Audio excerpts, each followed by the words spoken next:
आप देख रहे हैं पावर ब्रेकफास्ट। एक बार देख लेते हैं एसजीएक्स निफ्टी को, उसके बाद कमोडिटीज को रुख करेंगे। एसजीएक्स निफ्टी अभी भी थोड़े डिप के साथ ही ट्रेड कर रहा है और करीब 25 पॉइंट्स की वीकनेस दिखा रहा है। कमोडिटीज पर आउटलुक लेने से पहले आज के जो इंपॉर्टेंट अर्निंग्स हैं जो आने हैं आज नतीजे, उन पर बातचीत कर लेते हैं। हिंडाल्को और महिंद्रा एंड महिंद्रा, ये दो इंपॉर्टेंट नंबर्स रहेंगे। दोनों ही नंबर्स को लेकर क्या उम्मीदें हैं ये अंचल से समझ लेते हैं। अंचल, पहले हिंडाल्को के नंबर्स बताइए। नोवेलिस के जो Q4 नंबर्स आए थे वो तो रिकॉर्ड लेवल पर रहे थे, तो क्या हम एक्सपेक्ट करें कि हिंडाल्को भी डिसेंट नंबर्स पोस्ट कर सकता है? बिल्कुल दीपाली, नोवेलिस के अच्छे प्रदर्शन का कहीं ना कहीं सपोर्ट डेफिनेटली हिंडाल्को के इस नंबर्स पे इस बार आता हुआ दिखेगा।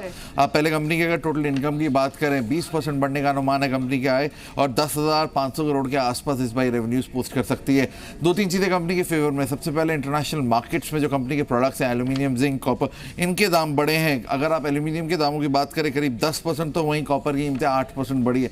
वो कहीं ना कहीं सपोर्ट देगा कंपनी को। और Q4 वॉल्यूम्स भी मोर और लेस स्टेबल रहेंगी वाई बेसिस पे, तो कहीं ना कहीं वो एक बड़ा फेवरिंग फैक्टर रहेगा। वहीं दूसरी और कंपनी के मार्जिन्स पे अगर आप देखें, एबिटा पे देखें, 18% की बढ़त का अनुमान लगाया जा रहा है। स्लाइट प्रेशर है एबिटा मार्जिन्स पर। उसका कारण है जो प्रोडक्शन कॉस्ट है कंपनी की वो एस्केलेट हुई है। कोल ऑक्शन प्राइसेस बढ़े हैं, उसका इंपैक्ट होगा। फ्यूल और पावर कॉस्ट बढ़ी है कंपनी की, जो कहीं ना कहीं एबिटा मार्जिन्स पे थोड़ा प्रेशर डाल रही है। यही कारण है एबिटा मार्जिन्स 13.46% से घट के 13.2%, यानी ऑलमोस्ट 0.26% का डिप एबिटा मार्जिन्स में आ सकता है। बॉटम लाइन की जहाँ तक बात रही, एक अच्छा सपोर्ट मिल रहा है नोवेलिस से, वो डेफिनेटली दिखेगा। और साथ ही अदर इनकम जो है वो इस बार एस्केलेट होकर आएगी, इसीलिए मुनाफा ऑलमोस्ट 35% बढ़ने का अनुमान है, 480 करोड़ के आसपास रह सकता है। दूसरी और M&M की अगर बात करें, जहां एक तरफ कंपनी हिंडाल्को को फायदा हो रहा है हायर एल्यूमिनियम प्राइसेस का, उसका एक नेगेटिव इंपैक्ट M&M के केस में आएगा, क्योंकि की रॉ मटेरियल होता है कंपनी के मैन्युफैक्चरिंग में। कंपनी की बिक्री की बात करें तो 4-4.25% बढ़ने का अनुमान लगाया जा रहा है। टोटल वॉल्यूम ग्रोथ करीब 2% रहती हुई दिखेगी, जिसमें अगर आप सेग्रीगेट करें ऑटो वॉल्यूम ग्रोथ 4% गिरने का अनुमान है, तो वहीं ट्रैक्टर डिवीजन जो है वहाँ पर वॉल्यूम ऑलमोस्ट 16% बढ़ती हुई दिखी है, जिसकी वजह से नेट वॉल्यूम इंप्रूव हो रही है।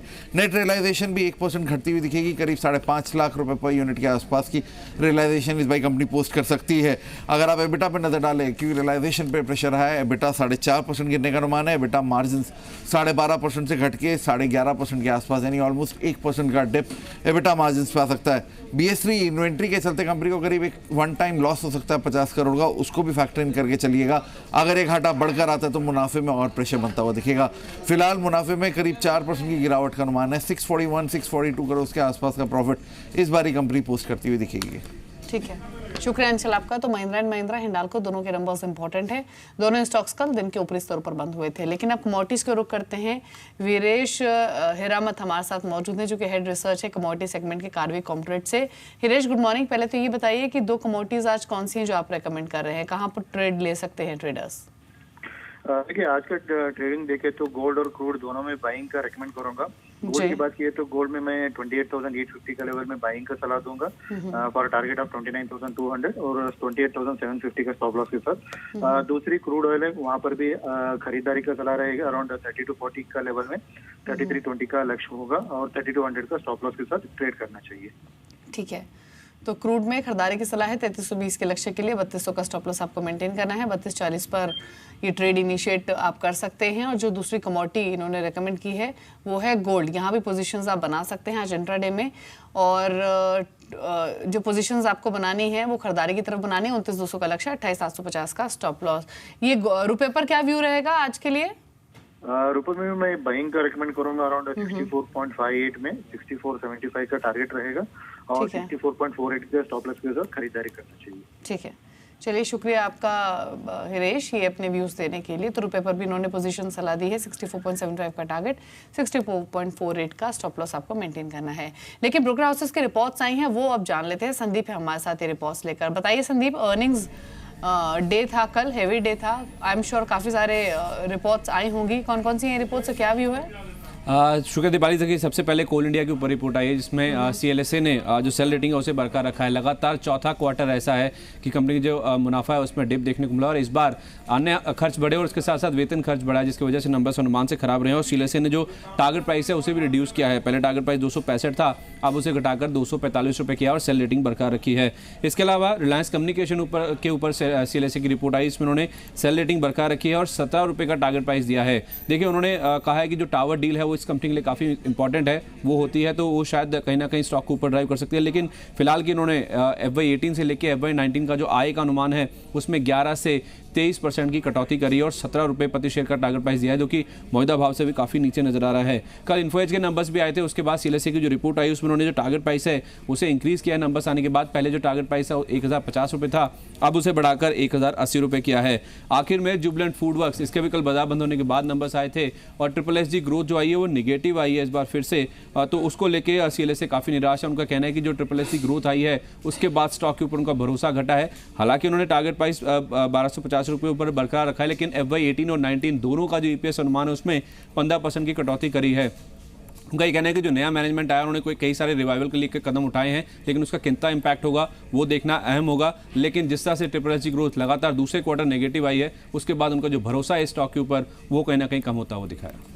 ठीक है, चलिए शुक्रिया आपका संदीप रिपोर्ट्स बताने के लिए। तो जुबिलेंट फूड्स पर जो रिपोर्ट्स हैं वो अच्छी नहीं है। जो सेम स्टोर सेल्स ग्रोथ आई है वो -6% पर पहुंच गई है, जिसके बाद जो कॉन्फिडेंस है इस कंपनी पर वो शेकन हुआ है। ये व्यू है सीएलएसए का। तो कॉशियस रहे आप जुबिलेंट फूड्स पर, नंबर्स खराब आए हैं, कल भी ये करेक्ट हुआ था स्टॉक और आज रिपोर्ट्स भी नेगेटिव ही हैं। लेकिन आगे बढ़ेंगे, कई अहम खबरें हैं। आपको बता दें कि सीबीआई ने एयर इंडिया के 111 एयरक्राफ्ट खरीद मामले में केस दर्ज किया है। 70,000 करोड़ में 111 एयरक्राफ्ट खरीदे गए थे और ये खरीद UPA 2 सरकार के दौरान हुई थी। सीबीआई ने आईपीसी की धाराओं 120B, 420 और PC एक्ट के तहत एयर इंडिया के अधिकारियों और अनॉन के खिलाफ मामला दर्ज किया है। सीबीआई ने कुल 3 केस रजिस्टर्ड किए हैं और एक पी भी दाखिल किया है। इन केसों में 111 एयरक्राफ्ट की खरीद, एयर इंडिया और इंडियन एयरलाइंस का मर्जर और आकर्षक इंटरनेशनल रूट्स को प्राइवेट एयरलाइंस के हवाले करना शामिल है। जिन लोगों के खिलाफ मामला दर्ज किया गया है उनमें अज्ञात अधिकारियों और प्राइवेट कंपनियां भी शामिल हैं। और साथ ही जीएसटी लागू होने से पहले फोर्ड ने भी ग्राहकों को तोहफा देते हुए अपनी कारें 30,000 रुपए तक सस्ती कर दी हैं। कंपनी ने अपनी compact SUV EcoSport, hatchback Figo और कॉम्पैक्ट सेडान एस्पायर के दाम घटा दिए हैं।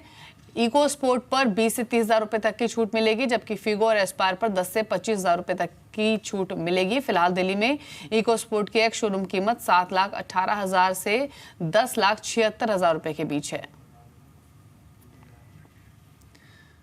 और संकटों से जूझ रही मार्केट प्लेस स्नैपडील को 113 करोड़ की नई फंडिंग मिली है। ये फंडिंग कंपनी के शुरुआती निवेशक नेक्सस वेंचर पार्टनर्स और फाउंडर्स कुणाल बहल और रोहित बंसल से मिली है। एनवीपी 96 करोड़ 26 लाख की फंडिंग करेगी और ये फंडिंग ऐसे वक्त में मिली है जब कंपनी को बेचने की चर्चा जोरों पर है।